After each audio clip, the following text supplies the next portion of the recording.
గత 3 సార్లు ఇక్కడ మన ఎమ్మెల్యేగా ఓడిపోవడం జరిగింది.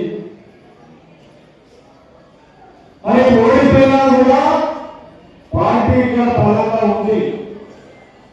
పార్టీ బలం ఎక్కడ తేడా లేదు. ఒకరిద్దరు బ్రోకర్ల వల్ల కాంగ్రెస్ పార్టీ ఓడిపోయింది తప్ప ఇంకొకరి వల్ల కాదు. ఆ బ్రోకర్లలో కూడా మనందరికీ కూడా తెలుసు. ఎప్పుడు ఎన్నికలు వచ్చినా కూడా టికెట్ అమ్ముకోవాలి, డబ్బులు సంపాదించాలి, పార్టీని ప్రశ్నపత్తించాలని ఒకరిద్దరు బ్రోకర్లు ఆలోచిస్తారు. అలాంటి బ్రోకర్లను కూడా కాంగ్రెస్ పార్టీ ఈరోజు ఒక కంట కనిపెడుతుందని కూడా నేను ఈ సందర్భంగా మనం చేస్తున్నా. ఎవరికి కూడా అనుమానాలు తెలియదు, ఎవరు అభ్యర్థించాల్సిన అవసరం లేదు.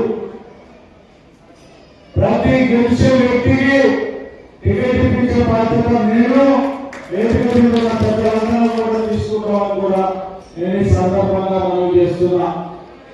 కాంగ్రెస్ పార్టీ అంటే ఎవరైనా సొత్తు రాదు, ఎవరికి జాగీరు కాదు. కాంగ్రెస్ పార్టీ అనేది మన అందరం నిర్మించుకున్న పార్టీ. ఈ మధ్య ఒకరిద్దరు మాట్లాడుతున్నట్టు నా దృష్టికి వచ్చింది.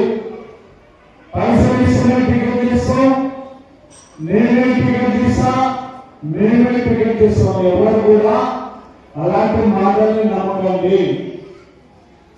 ఈరోజు కాంగ్రెస్ పార్టీ అధిష్టానమే గెలిపే లక్ష్యంగా టికెట్ ఇచ్చే బాధ్యత తీసుకుంటారు. ఎవరు కూడా టికెట్లకు డబ్బులు ఇవ్వాల్సిన అవసరం లేదు.